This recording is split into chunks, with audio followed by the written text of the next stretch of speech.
As we reflect on this holy candle this morning, notice its beauty, our theme for October. So many colors intertwined to make the flame. So much warmth, both physical and spiritual, in the fire. As we allow the flame into our spiritual core, we allow ourselves to open up to receive the messages of this service. Let us pray. Starting with noticing our breath. You may have heard of a Japanese pottery practice called kintsugi, in which broken pottery pieces are put back together using gold to make the seam. Kintsugi is built on the idea that in embracing flaws, imperfections, and scars, we can create an even stronger, more beautiful piece of art. As we take another few breaths, we acknowledge that we all have scars. These remind us of times when something occurred to injure our body or our psyche. These scars tell our stories. Emotional and spiritual scars, unfortunately, are the voices of others telling us that we are less than magnificent and that we are anything but beautiful. Instead, these scars become a yoke of shame. As we pray together today, let's deny the power of shame. Let's rejoice in our individual beauty. There's only one of us, scars and all. Let's look in our mirrors and remind ourselves the universe knows nothing else but how to make beauty. And my task is to remember I am part of the universe. As we release this prayer, we claim that we are all beautiful and perfect, just as we are. And for this we give our thanks. So it is. Amen.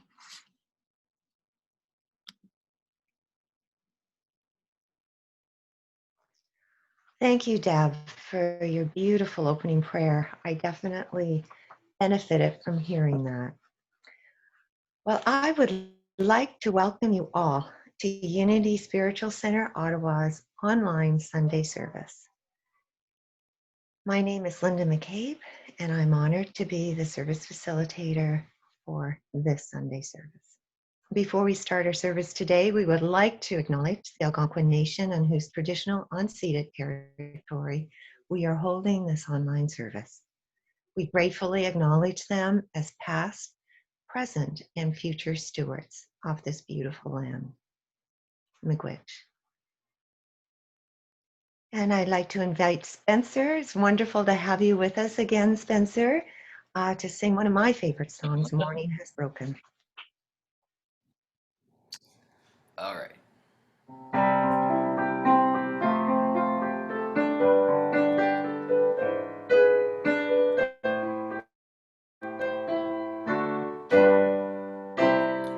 Morning has broken like the first morning. Blackbird has spoken like the first bird. Praise for the singing, praise for the morning, praise for them springing fresh of the world.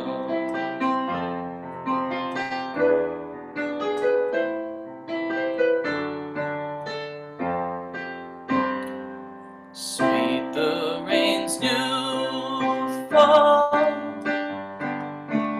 sunlit from heaven, like the first dew falls on the first grass. Praise for the sweetness of the wet garden, sprung in completeness where his feet pass.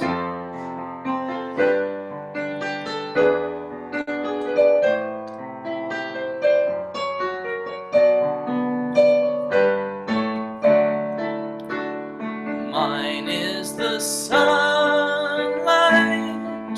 mine is the morning, born of the one light, Eden's soft play. Praise with elation, praise every morning, God's recreation of the new day.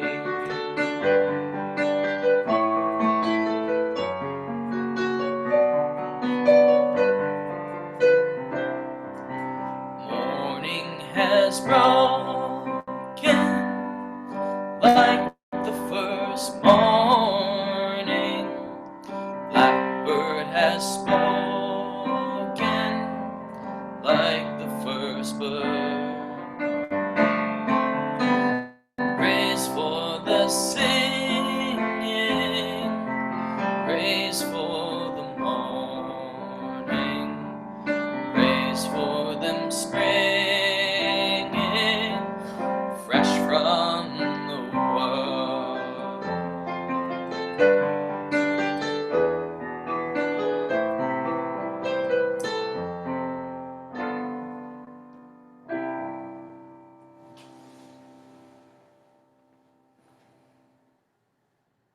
Oh, beautiful. Thank you, Spencer. Oh, and this is the morning, and we are already in the middle of October, and the signs of nature, beauty are still all around us. I hope you've had a chance to go for a walk and enjoy the warmth of the sun and the awe-inspiring colors yesterday. This is a wonderful time of the year, isn't it? The wonderful colors, the abundance of fresh vegetables. Let us affirm that Earth is our home, and she abundantly provides for us. And we acknowledge that we are dependent upon her for our very existence. And this in turn inspires us to take care of her in every way. So a lot has happened in our province in the last couple of weeks with more restrictions and challenges, and with all the confusion and uncertainty in the world, we need to continually remind ourselves to rise above and to anchor into our highest possible vibration. While in South Africa last year, I had an opportunity to study under evolutionary astrologer Morris Fernandez, who shared that from an astrological perspective, 2020 would be a year of massive upheaval and change in all social, economic, and political structures. It was already written in the stars. We have entered Aquarius, as you know, and we cannot take our broken systems with us. Morris said the energies will continue to intensify throughout the remainder of the year, so fasten your seatbelts. Pluto is in charge, and Pluto cleans up the underbelly, the sewer, so to speak. He also said that once through this year, and honestly, I'm beginning to think the Burning Bulls service that we have at the end of the year is looking even more and more enticing, that 2021 will get easier. Linda Tucker, CEO of the Global White Lion Protection Trust, reminds us that nature is inviting us to grace. Nature is perfectly capable of restoring herself. The key is committing to serve her to the best of our ability. And speaking of being of service, I am delighted to welcome back our guest speaker and friend of USCO, Robin Blackburn McBride. Welcome, Robin. And we look forward to hearing Robin's wisdom later in the service. So when we embrace the intelligence, the order, and the interconnection of the universe we are a part of, we experience our vision, an awakened world celebrating oneness. And we do that through our mission, excuse me, of expanding consciousness and transforming lives.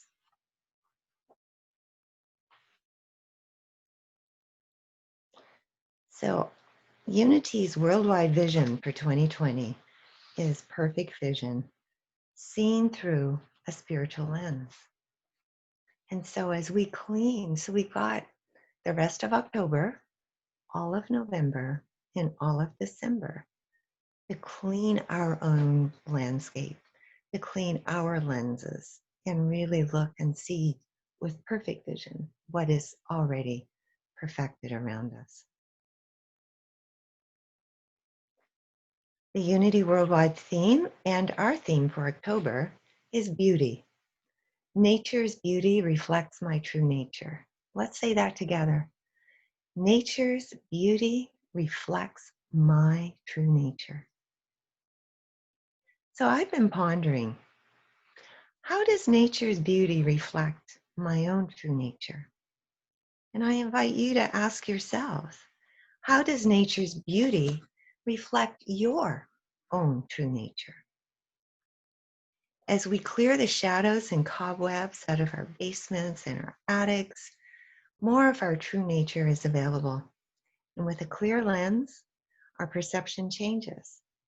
More of our innate, natural abilities come online. And like nature, we begin to create more beauty, seeing and doing our part to create heaven on earth. And the beautiful video that Unity Worldwide Ministries has created for October is available on the newsletter. So let us move now into our announcements. So today is the day. You've been seeing this announcement slide for a few weeks now, and delighted that Allison is joining us to teach about the history, principles, and key teachings of unity. It is on Zoom, on a separate Zoom link from our service today. It starts at 12:30. If some of you have meant this whole entire time to say, yeah, I really wanted to be part of that and just forgot to register, I ask you to do two things. Put your name in the chat to say, I'm sending Sheila an email to register, and send her a quick email so that she can register you and send you the link before the 12:30 start. Okay, thank you. Worldwide Spiritual Institute, Unity Worldwide, is offering some spiritual enrichment courses. This one is Metaphysics 1, and it is based on the book by Paul Hasselbeck, which is really it's a key to understanding unity theory, in which he explains through his book the metaphysical interpretations of unity, what unity's teachings are based on. So the class is 5 weeks. The options are Tuesdays at 8 p.m. Eastern, starting the 20th of October. So that is coming right up. And Saturday at noon, starting October 24th. So for more information and to register, you need to email lutrep.unitycanada@gmail.com. And this class is facilitated by Wendy Carr. She will get your email and will respond directly to you. Another offering of Unity Worldwide Ministries is something called Spiritual Explorers. This is also in the newsletter, and the link for it is in the newsletter. And as I scan through it, there are some really enticing courses that if you got time on your hands, what could be better than doing some of these courses? They are on building resilience, compassionate eating, the power of wonder, building your dreams, and so many more. So as you're cleaning your basements and attics in preparation to the unfoldment of who you are in this life, this is a perfect opportunity to support it. And as always, invitation to join our newsletter if you want to keep up to date with what's happening here at USCO, and also the many offerings that are available. There's an abundance of offerings available at this time. So we try to feature them on the newsletter, or at least highlight some of them for you. So write officeunityottawa@yahoo.ca, and Sheila will be happy to add you to the list. So I invite Spencer back to sing What a Wonderful World. Welcome back, Spencer. It's written by George David Weiss and Bill Field and performed by Spencer.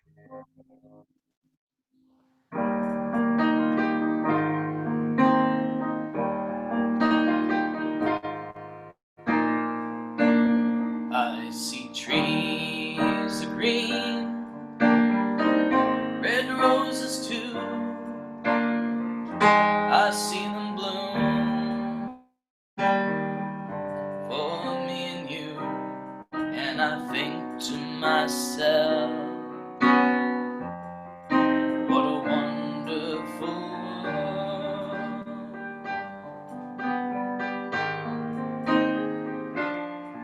See skies blue, clouds of white, the bright blessed day, the dark sacred night. And I think to myself, what a wonderful world.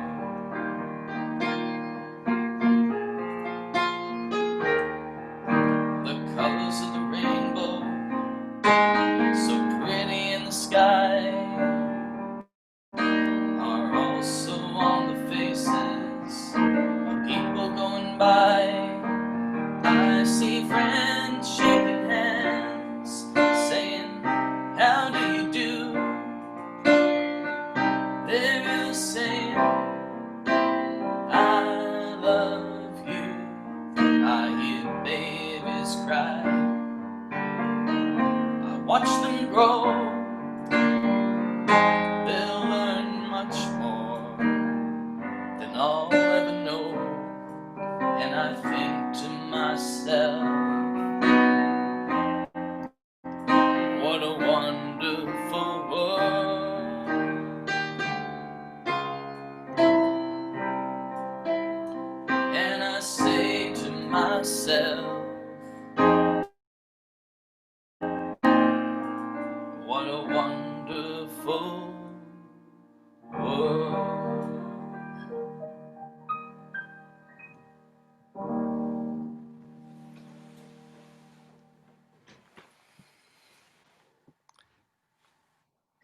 Thank you, Spencer. And now I would like to invite Kate Capagreco to come on and read the daily word for us. Welcome, Kate.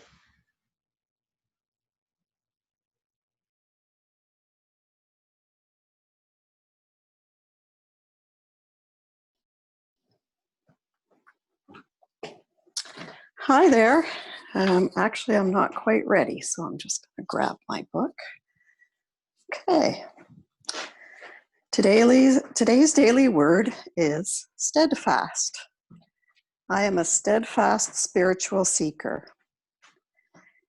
No matter where I may be on my path, sometimes my spiritual life feels easy, and sometimes it feels hard. There are times I enjoy new insights, blissful clarity, and peace. Other times I may struggle feeling stuck and directionless, or even lonely on my walk with God. At times like these, I renew my commitment to my spiritual path.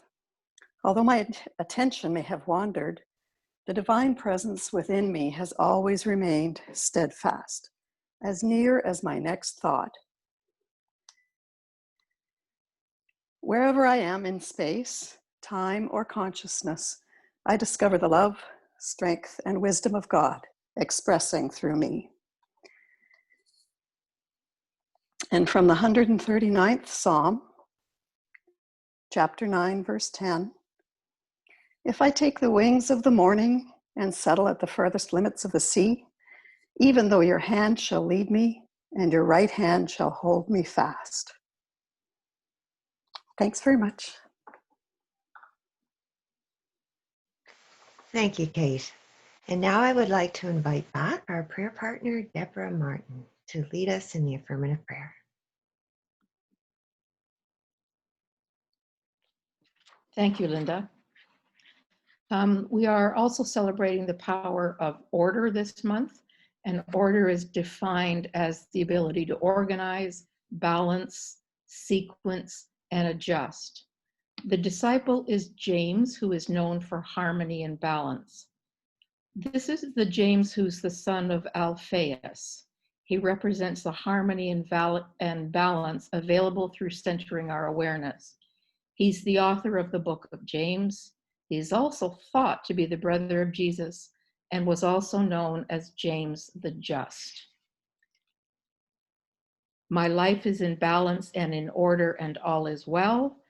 The color is olive green, and you will feel the sensation below your navel. We are holding in prayer this month Unity of New Westminster, BC, and Unity of White Rock Spiritual Community, also in BC. Order is the outgrowth of our complete agreement and cooperation with spiritual law. This is the process that must be complete in mind, in emotions, and in actions.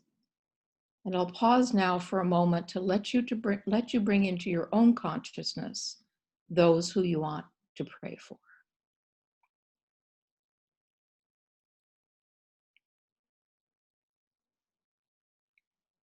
We see their bodies working in divine order. They are healthy, whole, and full of energy in life. We see them and us creating a sense of order in our homes, our works, our activities. In so doing, we discover balance and peace. We affirm that when there is one presence and power in our lives, all else falls into place. We gratefully claim divine order now for ourselves and for those we pray for. And so it is. Amen.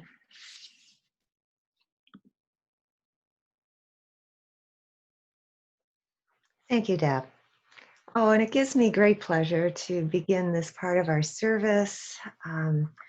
And we are grateful to have Robin Blackburn McBride with us today. And before she speaks, I will be offering a meditation and then formally introducing Robin at that point. So stay tuned for Robin's talk following the meditation. And the song leading into meditation will be I Am So Blessed, a song familiar to you all, written by Karen Drucker and performed by Spencer Scar.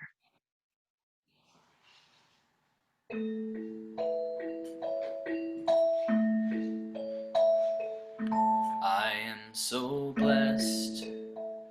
I am so blessed. I am so grateful for all I have. I am so blessed. I am so blessed. I am so grateful. I am so blessed. I am so blessed. I'm so blessed. I am so grateful. I am so blessed.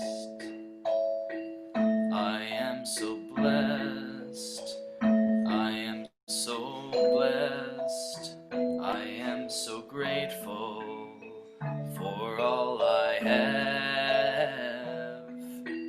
I am so blessed. I am so blessed. I am so grateful. I am so blessed. I am so grateful. I am so blessed. I am so grateful. I am so blessed.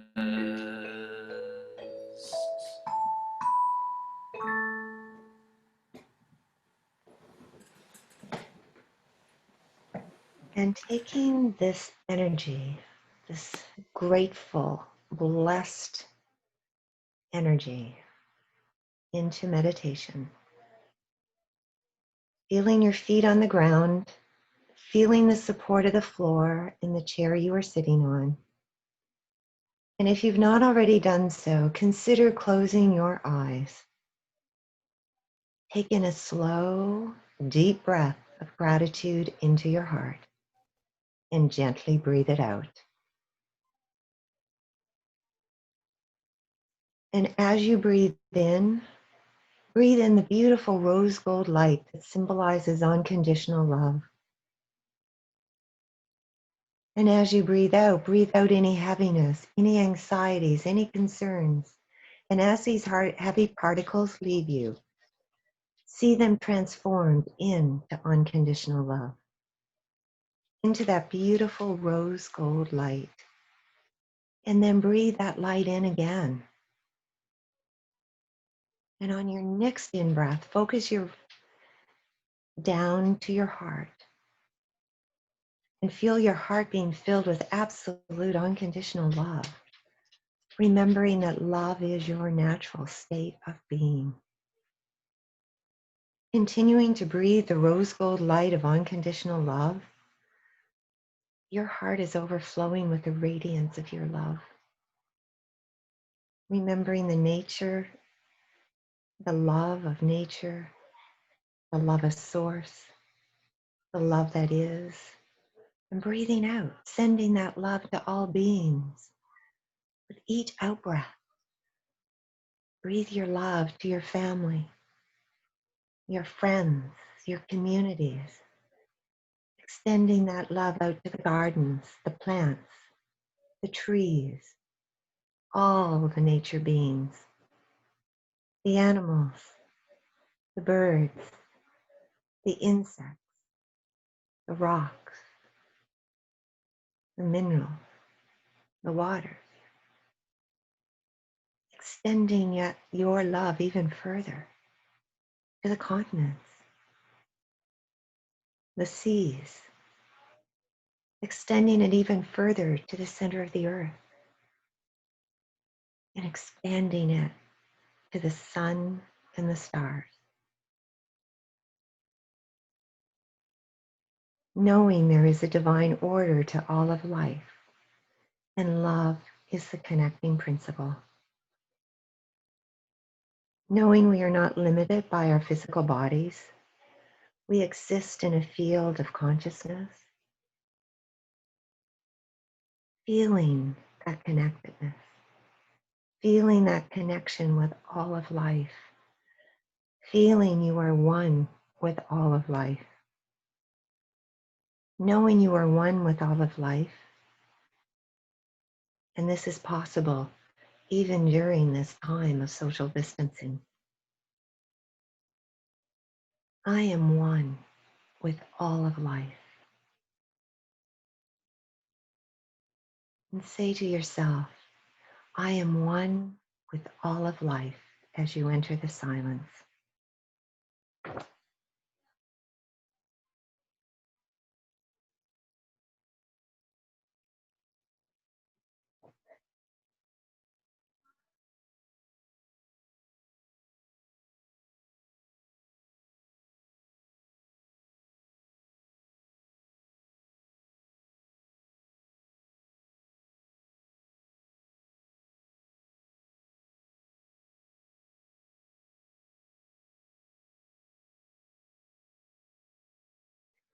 And as you continue to breathe in that universal love, that love from source, you understand that this unconditional love is the harmonizing and creative principle for all creation.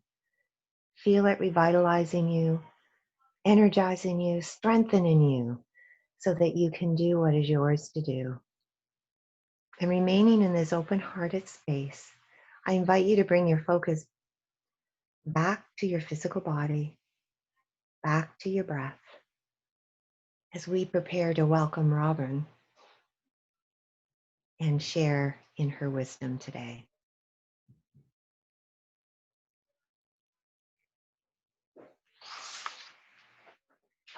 So before I introduce Robin, if any of you are on gallery view where you see all the participants, I invite you to switch now to speaker view so you can focus on our speaker. And you can do that on the top right corner of your screen. Either click the word gallery view or hover your mouse over the top picture and you'll see two little boxes. Click the smaller box. So let's begin.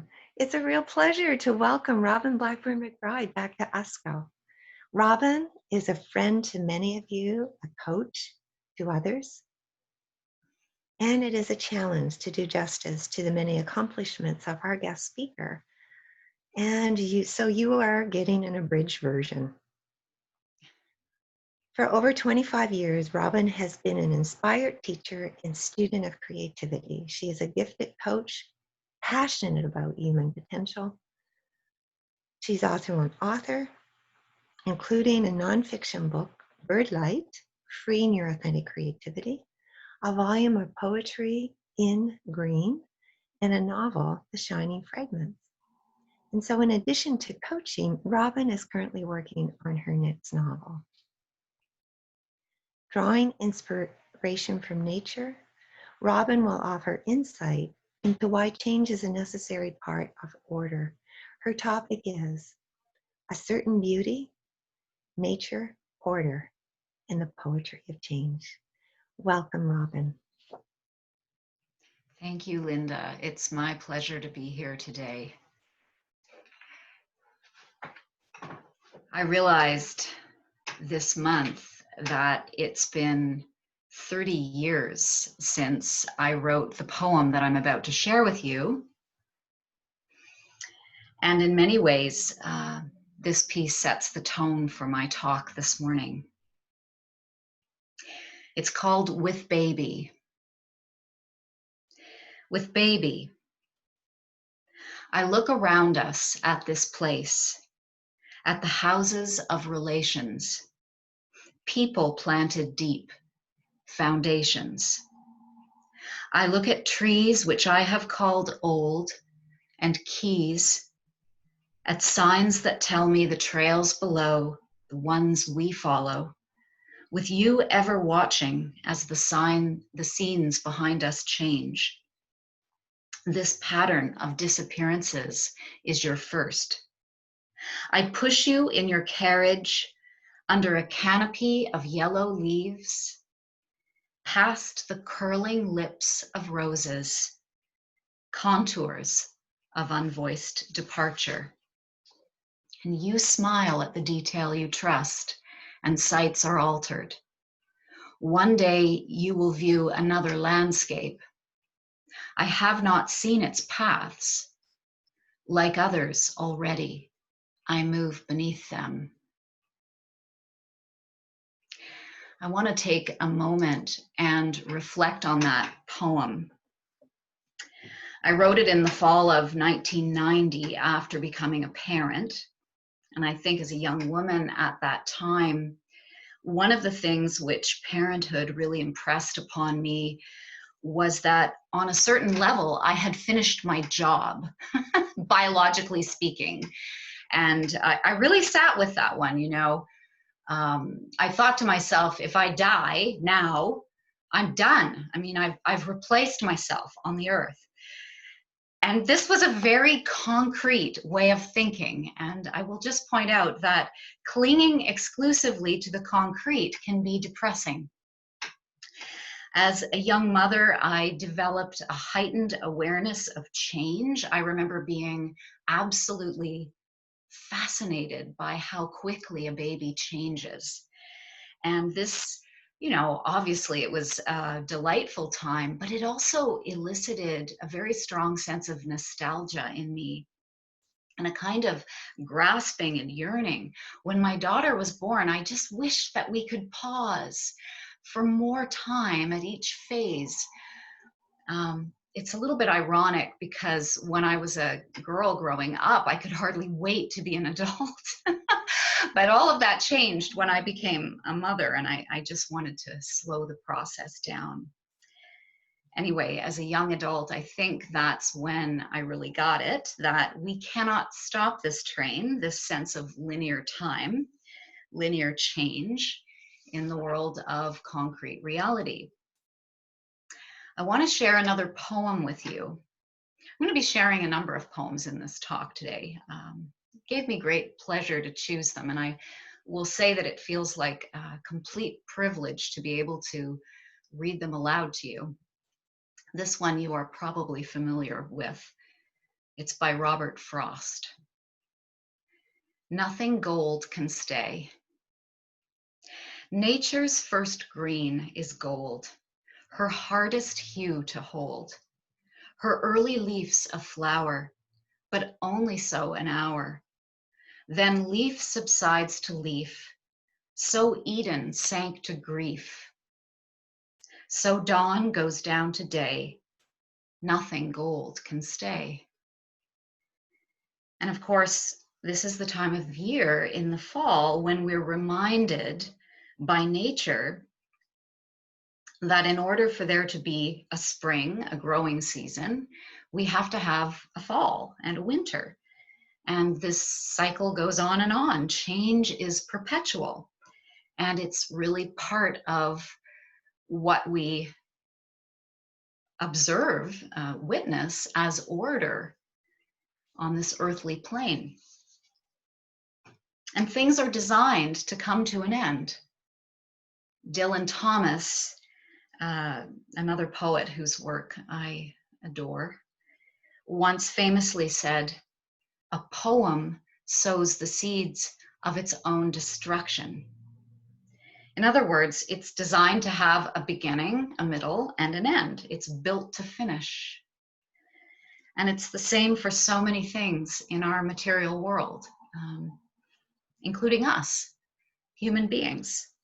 Once we're here, there's only one way we get out of this place. And in the land of physical space and linear time, that journey can be different lengths of time, but basically we're born and we live and we die here. And there's no way around it. And again, here we are staring at the concrete. I want to look at Dylan Thomas's statement in a different way. A poem sows the seeds of its own destruction. What if in this life we simply live poem after poem? When poetry hits its mark, when it really does its job, it takes us somewhere beyond poetry. But of course, we have to learn to read it. And it's the same with appreciating all of the arts. It's also the same with learning to read the world, including and especially the natural world. And when I talk about reading it, I'm talking about reading it symbolically, metaphorically. There's a whole other level of meaning and experience that becomes available to us, but we have to have a willingness to experience it. And this takes training, this takes some practice, it takes effort to do this, and it also takes modeling by others who are better at it than we are.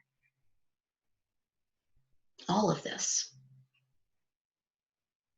Because we live in multiple worlds at once.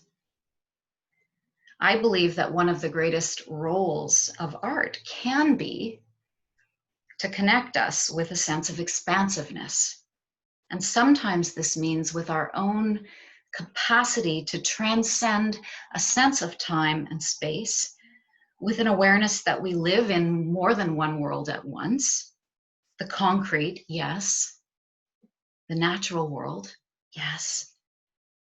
And a world that is both beyond the concrete and also right here.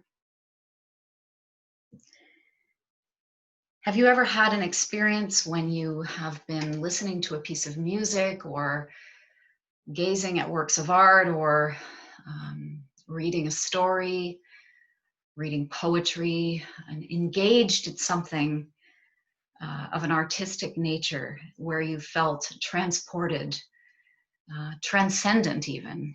And I would say the same, I would ask you the same question, you know, about taking a walk in the forest. Have you had that experience of an otherness that's also here? when life feels deeply aligned, meaning when you experience that sense of being on track in both dimensions, the earthly and the spiritual, you're living fully in the poem. You may even be aware that your life feels like a work of art, that you're being lived. And sometimes when we have this awareness, we want to hold on to it. And it's in this grasping that we open the door to pain. And that's okay, because pain is instructive. You know, at least it offers the invitation for us to learn. And it reminds us of how important it is to allow a poem to finish. In the closing of one piece comes the opening of the next.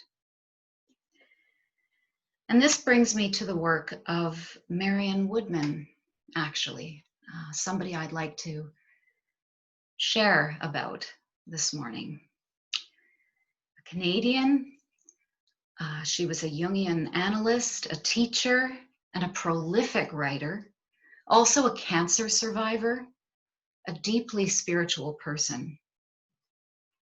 And she was someone who became a dedicated student and celebrant of how the feminine works to restore a shattered humanity. When I say the feminine, I'm pointing to an aspect in which, or an aspect that is part of all of us. So it's not exclusive to anyone's self-determined gender. Men have the feminine aspect. Women have the feminine aspect. And I highly recommend Marion Woodman's books. She died a couple of years ago. She made her transition in 2018 at the age of 89. Fortunately, back in the aughts, Martinelli Films made a documentary on her. And the film, or the documentary, is entitled Marion Woodman, Dancing in the Flames. It brings to mind that beautiful image from earlier in the service today of the candle flame.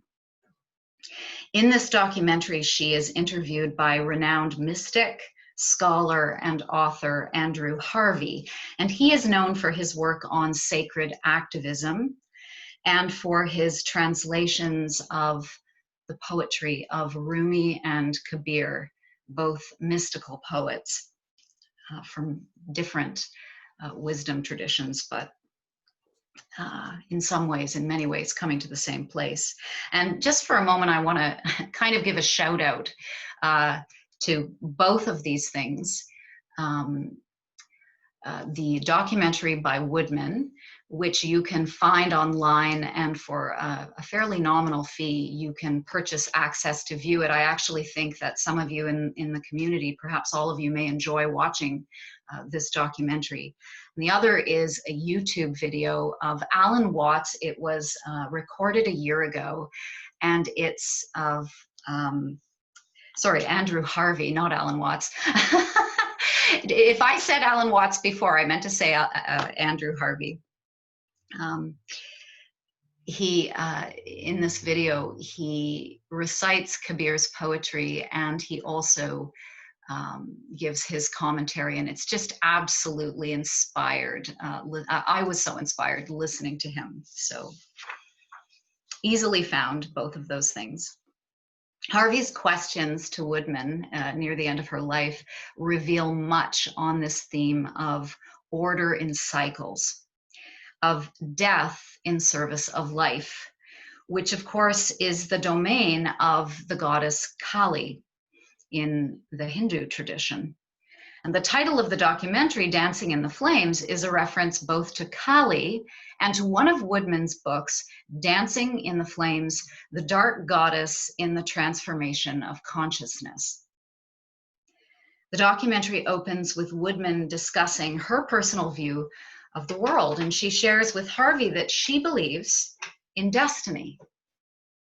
We either live it, says Woodman, or we escape because We're afraid to live our own reality. In living our own reality, we're forced to surrender, which feels like death. And there are times in life when we come to a point where we realize we must surrender and let certain things pass away.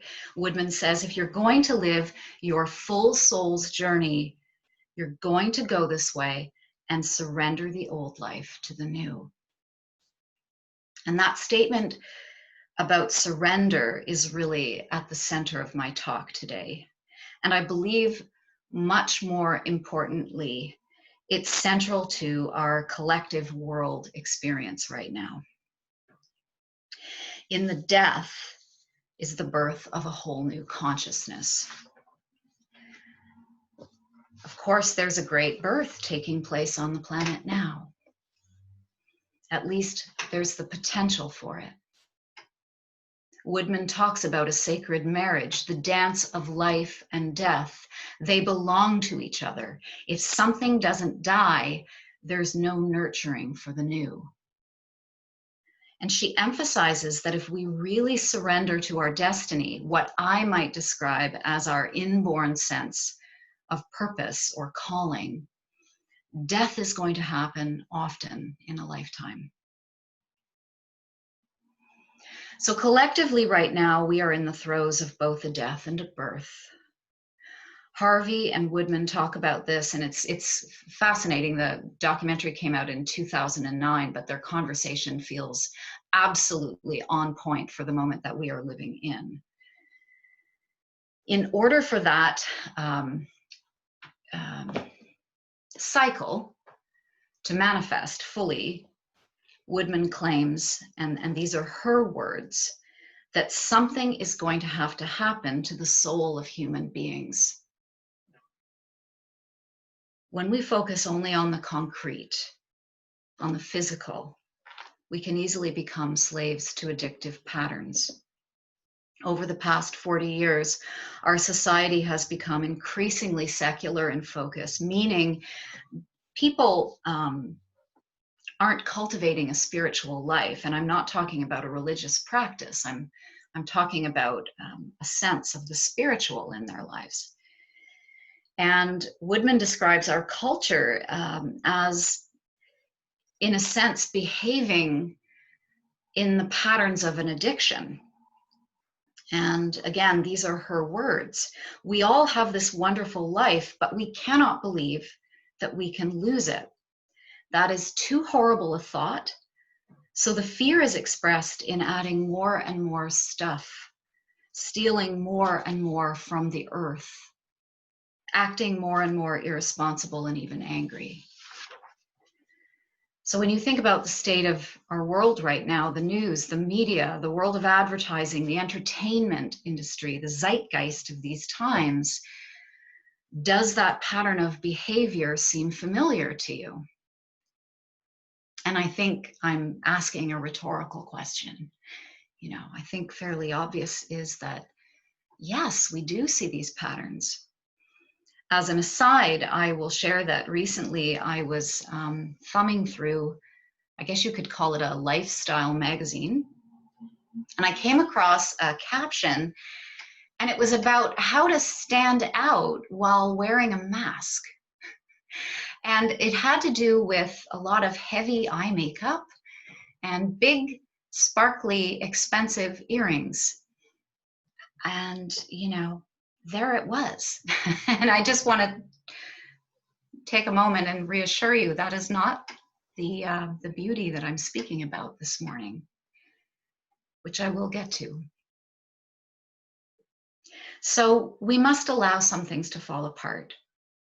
In our culture's blinkered attachment to the concrete, to the world of stuff, we've forgotten to honor death, the fall, as a vital creative element.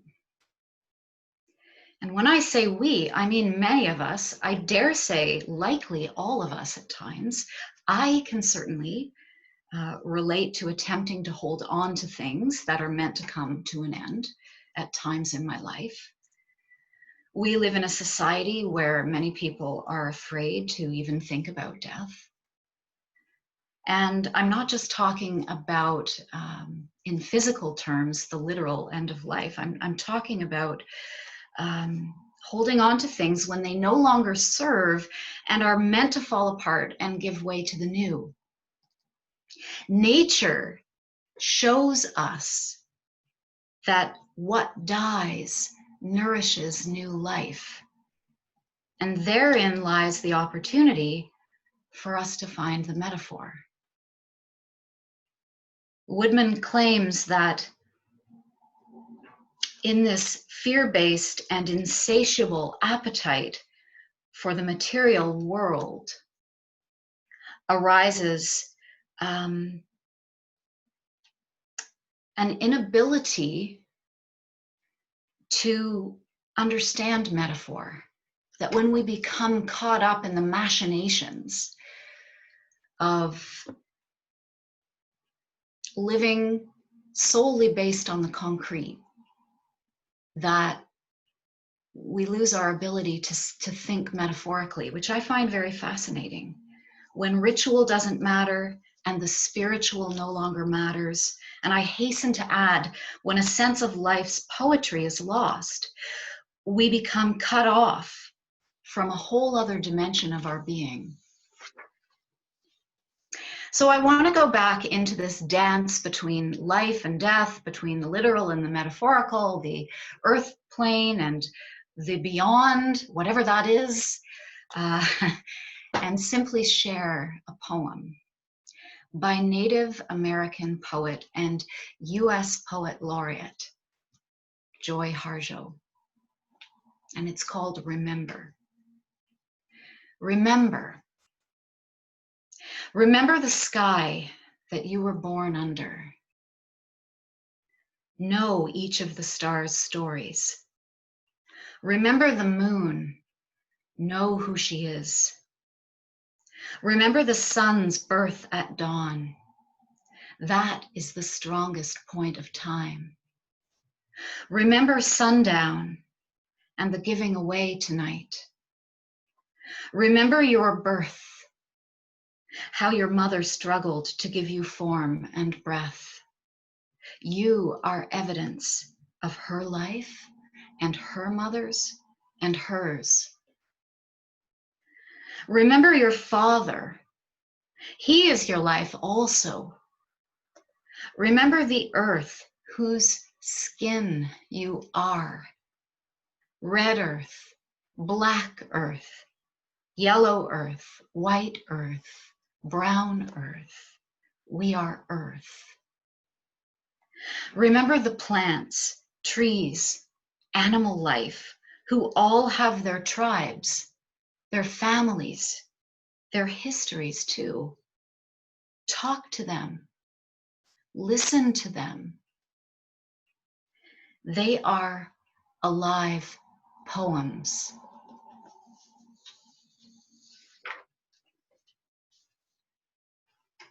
I love the invitation in Harjo's poem to embrace nature and its cycles, the order of the earth, as well as metaphor, to live meaningfully and fully this dance of life and death, of being in the presence of alive poems. You can feel the earthly and spiritual energies in this poem. And the poem's a directive to remember. When we remember the grand order of things, nature draws us back to her in reverence. And as she does, she points us to a sense of ourselves as being part of a greater order. The stars have stories. This perspective is reassuring to me. I hope it is to you. You can find this encouragement to practice shifting your perspective in all spiritual traditions and wisdom teachings. No matter what's going on in the land of circumstance, you always have the power to shift your awareness and perception and to align with the source of your being. So this perception is key. Needless to say, but I will say it, it's been a poignant year for us on planet Earth. We are living in a time of global pandemic and environmental crisis. And there's no point in whitewashing that. Certain human systems and structures, once regarded as the norm, have been exposed, perhaps more than ever, as flawed. Societal constructs are being challenged. On a personal level, people have become ill. Some have died. We're socially isolated more than ever before. Businesses have ended. And in the world out there, the concrete time and space reality of external situations, which we must navigate for our own good and survival, we're dealing with a lot of uncertainty. Death and life are part of a greater order. Never has it been more important to exercise dominion over our own perception than now. Not in order to escape the conditions in our world, but to see them as part of this greater whole, to own our human experience of this. And I'm going to refer to it, I'll use the Jungian term, although I'm using it loosely. This collective shadow, in order to own it, to see it and to own it and to work with it, to dance with it, we have to ask, what is seeking to die?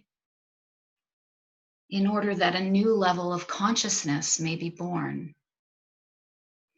And I encourage you to ask that question of yourself right now. Just take a moment. And there are, of course, multiple levels on which we can ask this question, but personally, deeply, is there something that you intuit in your own life that is seeking to pass away in order to nurture the newness that's seeking to emerge by means of you?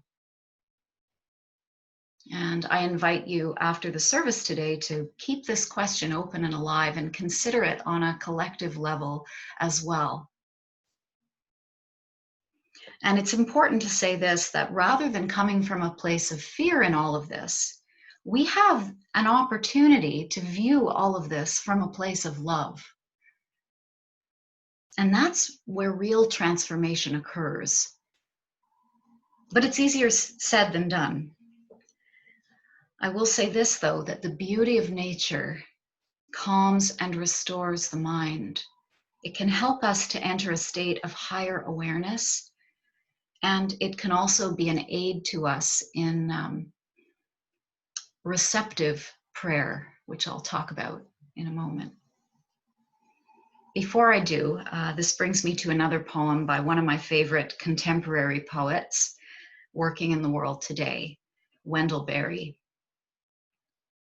When despair for the world grows in me, and I wake in the night at the least sound, in fear of what my life and my children's lives may be, I go and lie down where the wood drake rests in his beauty on the water, and the great heron feeds.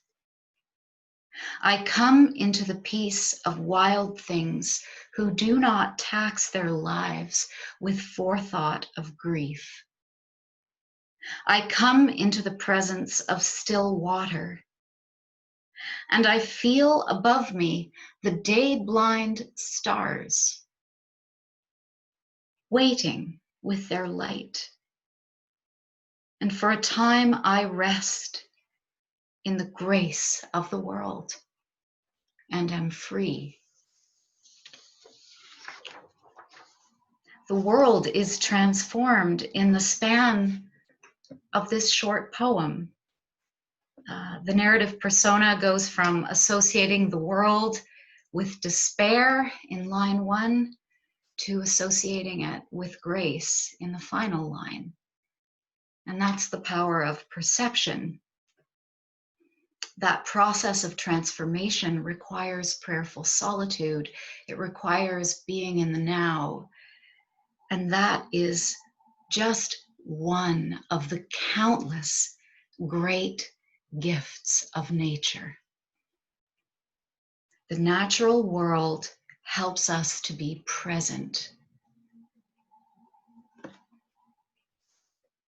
I love that in his poem, Barry isn't hitting us over the head with a creed, with some sort of solution to have it somehow all make sense. Being with nature is sense.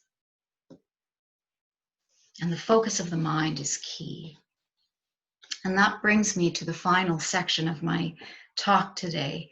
And it's this: receptive, silent prayer restores us, transforms us, it renews us. And it's a form of surrender that we can engage in every day. We can practice this. And for me, it looks like overcoming the resistance to stay busy and to stay in my intellect and achieve and do. It means surrendering to being in the receptive state. And I am not a minister, and I am not in any formal sense a prayer teacher. And so I'm not going to give you instructions for how to do this. But I know this, that your intuition is your interface with the source of your being. And it's your interface with your inspiration, with your own sense of guidance and higher power. And you can let it show you how to be in the silence of receptive prayer. You can ask to be guided to teachers you're intuitively drawn to help you, and be in nature to help you. And this is a very feminine principle and practice. It's not a prayer that seeks to get something or achieve something. In other words, it's not a prayer of petition. It's not an affirmative prayer, although you may feel a sense of affirmation afterwards. It may feel like an affirming experience, but it's really a prayer of communion with the all-encompassing presence. It's an intuitive sense of being and belonging on multiple levels right here, right now, on multiple planes right here, right now. And so the more we're willing to practice being in silence, the more effective and genuinely helpful our actions become. And this is the dance between the feminine principle and the masculine principle when they are in healthy balance. And again, just go to nature to see it. You can't be that person if you're never giving time to this practice. You know, in order to see spiritual things, to feel this guidance, you have to develop a way of seeing. So practice is required. And the extent to which you and I are willing to practice being in the silence, in a reverent silence, being in a state of receptive prayer, we build within us a structure. You can use any metaphor you like. You can see it as a garden, a pool, whatever you choose. Reverend James Sherman, a senior Unity minister, refers to it as going into one's quiet zone. And he says the larger one's quiet zone, the greater one's capacity to receive. And so we become receiving stations, tuning to something that seeks to express through us. And this place becomes a neutralizer. When the world of externals feels crazy at times, this place can become a clarifier, and it can become a foundational place that connects us with something all-encompassing and absolute, something beyond words. And then we've established conditions for true inspiration, which in combination with aligned action, our human world, our whole world here on this earthly plane requires. I'm going to end the talk with a poem, actually. I'm going to let Mary Oliver, I said in the beginning of this talk that it feels like such a privilege to be able to read and share the words of these poets with you. And I think she sums everything up that I've attempted to say. I think she sums it up without me having to say any more. The Swan. Did you too see it drifting all night on the black water? Did you see it in the morning rising into the silvery air? An armful of white blossoms, a perfect commotion of silk and linen as it leaned into the bondage of its wings. A snowbank, a bank of lilies, biting the air with its black beak. Did you hear it fluting and whistling, a shrill, dark music, like the rain pelting the trees, like a waterfall knifing down the black ledges? And did you see it finally, just under the clouds, a white cross streaming across the sky, its feet like black leaves, its wings like the stretching light of the river? And did you feel it in your heart, how it pertained to everything? And have you too finally figured out what beauty is for? And have you changed your life? Words of Mary Oliver. Thank you, everybody.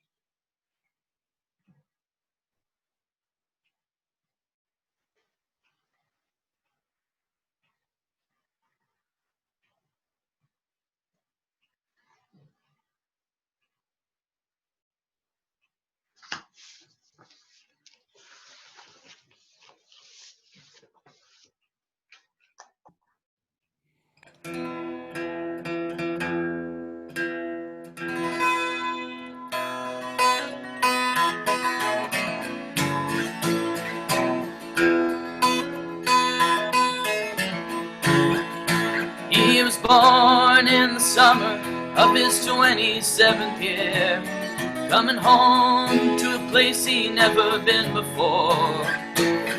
Left yesterday behind him, you might say he was born again, might say he found a key to every door.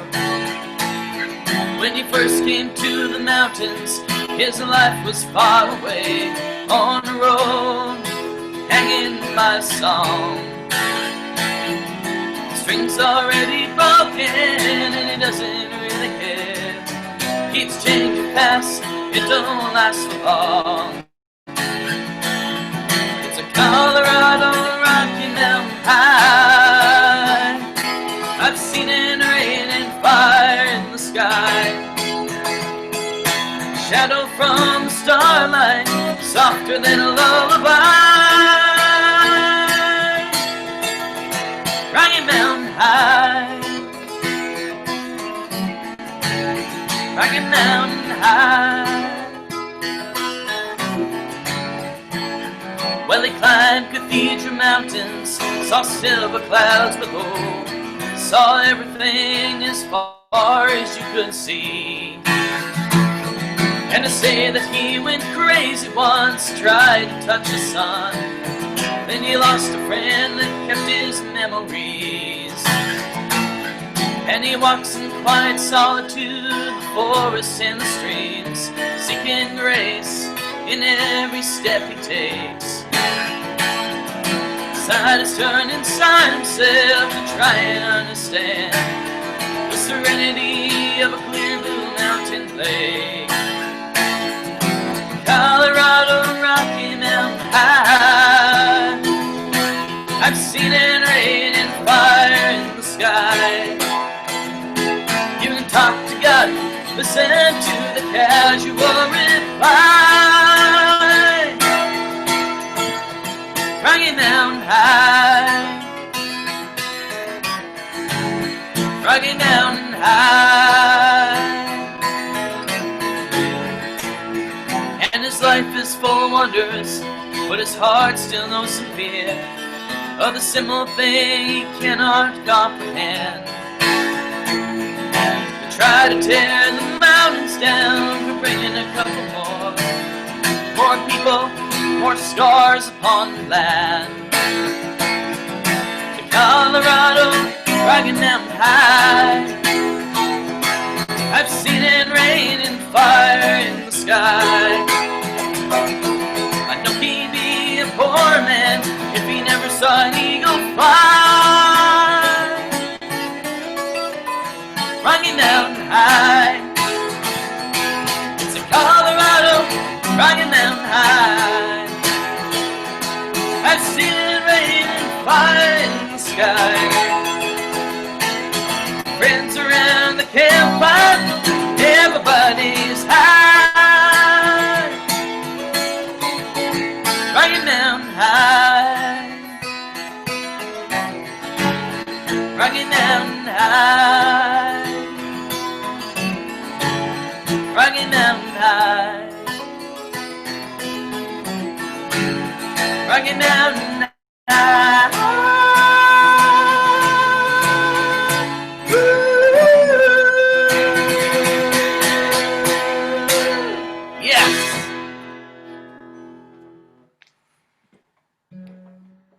Well, thank you, Spencer, for taking Robin's create your craft, Robin. Excuse me. Your capacity, your ability, your creativity to take words of so many beautiful poets and bring them together in a way that makes what is unfolding in our world right now makes so much sense.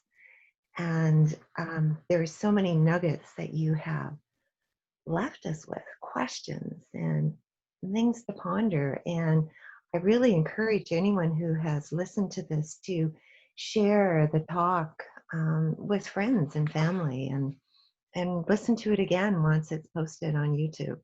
Robin, thank you, thank you, thank you. And Spencer, you took the last poem of Mary Oliver's and it's like that swan flying these words up into the mountains. And it's also beautiful. So as we turn our attention to the abundance and prosperity that is in this world, and this fall season with, just the incredible abundance of color is such a great example. But no matter what, we are unlimited beings. We have maybe believed in a smallness of ourselves.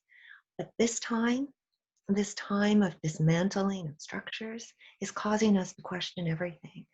And as we question, as Robin so eloquently said, as we question, we begin to perceive symbolically so much greater messages and information. And we know that we are not small. We are infinite, creative beings, that we are finding our own wings. We are stepping into our freedom. And as we do that, we get to receive even more abundance from this universe. And we get to open to more abundance. And we appreciate this community sharing with USCO because this enables us to continue our online services and look at how we can expand our offerings to give even more in the future.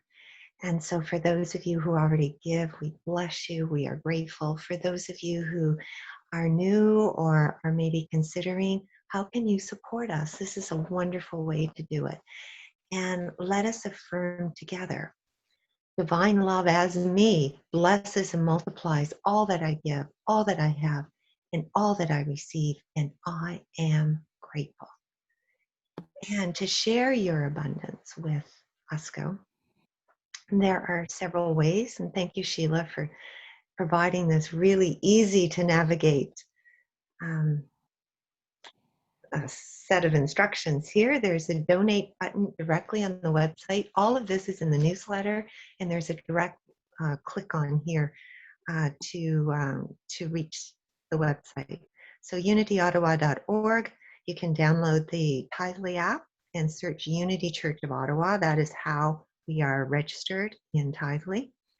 And send an email, an e-transfer through your bank to officeunityottawa@yahoo.ca, and mail a check is the other way, the old snail way.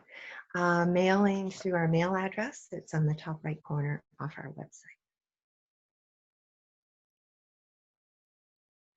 And Spencer, for our prosperity music, Oh, What a Beautiful Morning, written by Richard Rogers and Oscar Hammerstein III, and performed by you, Spencer. Thank you.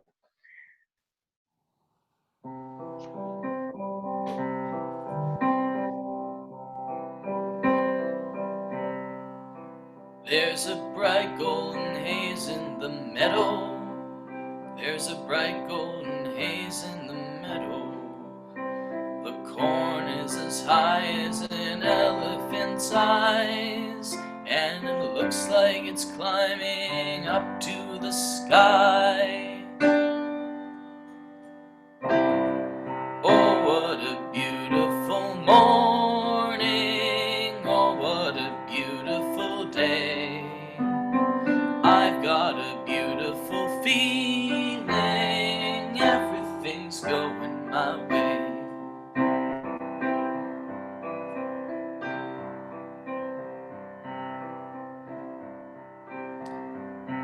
All the cattle are standing like statues. All the cattle are standing like statues. They don't turn their heads and they see me right there. Little brown maverick is winking her eyes. Oh, what a beautiful morning. Oh, what a beautiful day. I've got a beautiful feeling. Everything's going my way.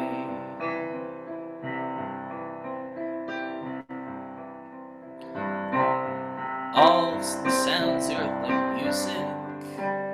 All the sounds of earth like music. The breeze is so busy I don't miss a tree. And old weeping willow is laughing at me.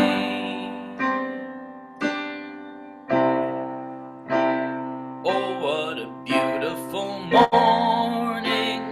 Oh, what a beautiful day.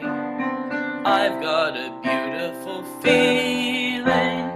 Everything's going my way. Oh, what a beautiful day.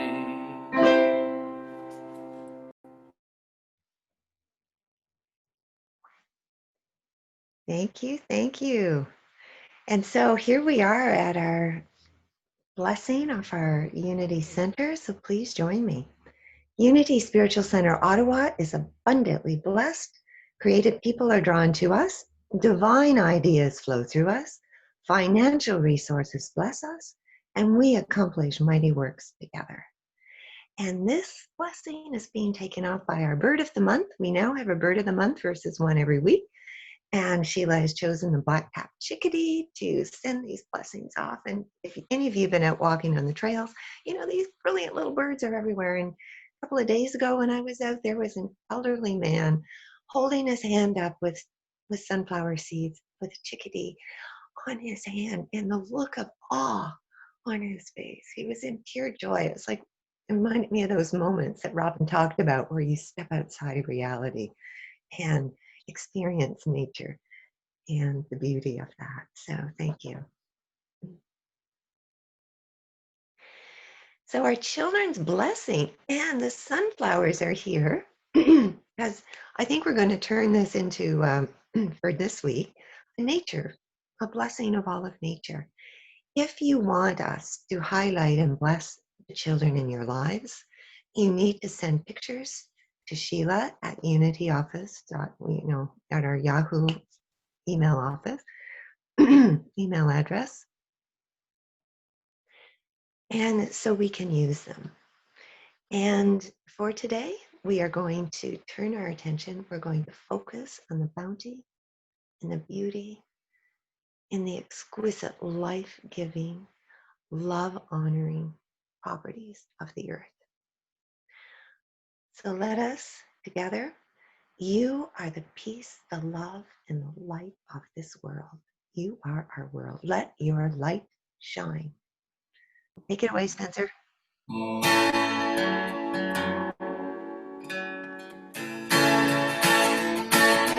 This little light of mine, I'm gonna let it shine. This little light of mine, hey, I'm gonna let it shine. This little light of mine, I'm gonna let it shine. Let it shine, let it shine, let it shine.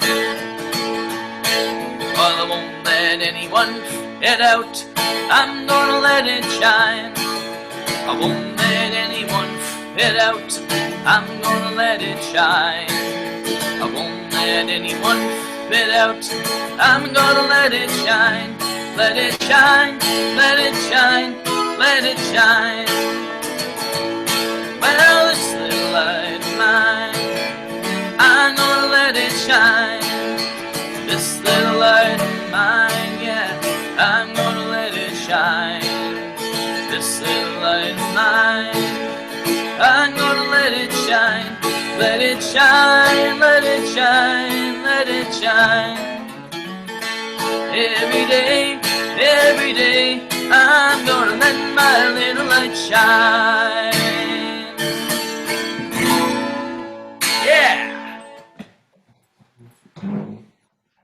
Thank you, Spencer. So Unity community, are you shining just a little bit more as a result of this service? Because I know I am. So we've come to that part in our service where I get to thank everyone. And first of all, I want to thank Robin, Blackburn, McBride. Thank you, thank you, thank you again for all that you said, for all that you created, and all the thoughts and inspiration that you have given our community. So thank you, thank you, thank you.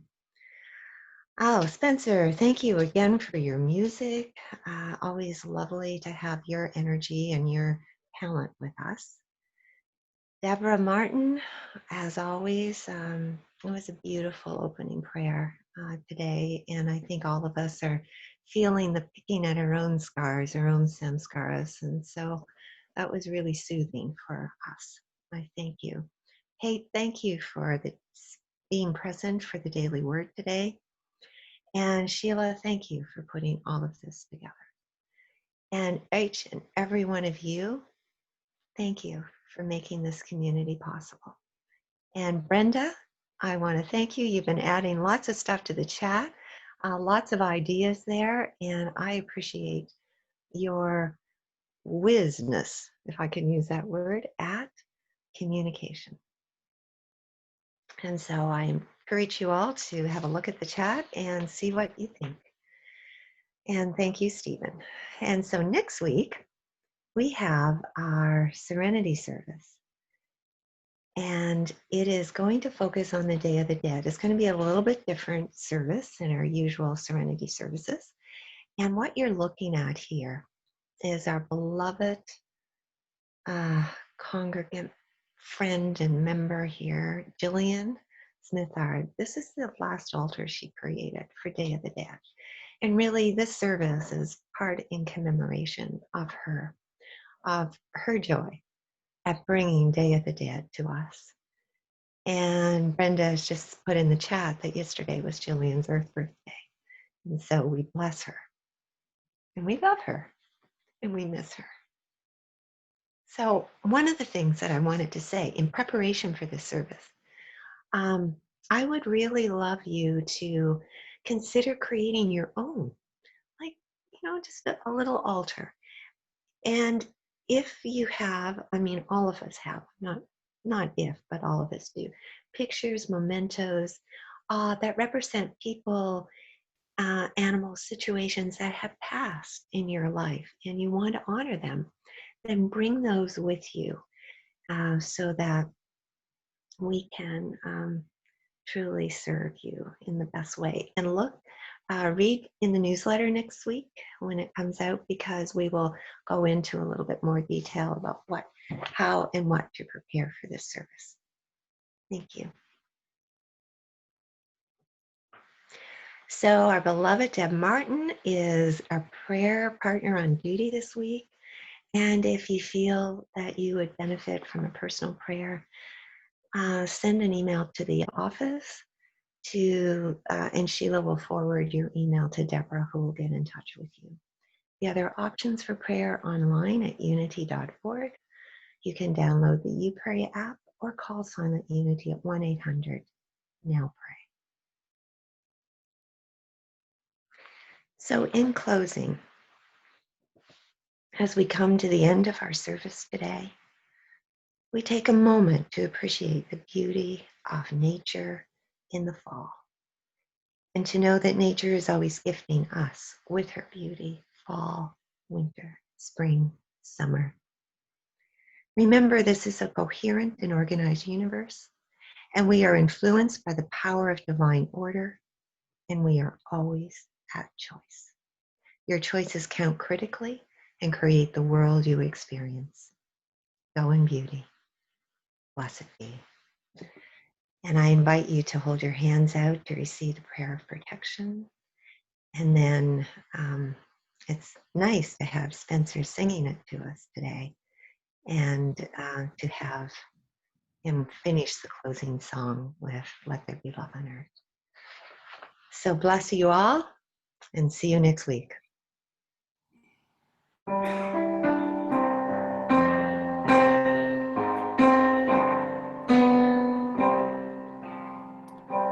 Light of God surrounds us, I am the light. The love of God enfolds us, I am the love. The power of God protects us, I am the power.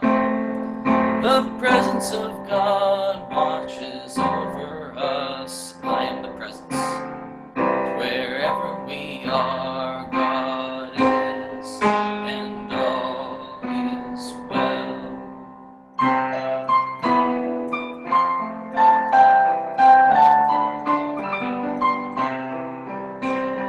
Let there be love on earth, and let it begin with me. Let there be love on earth, a love that was meant to be. With God ever present, family all are we. Let us walk with each other in perfect harmony.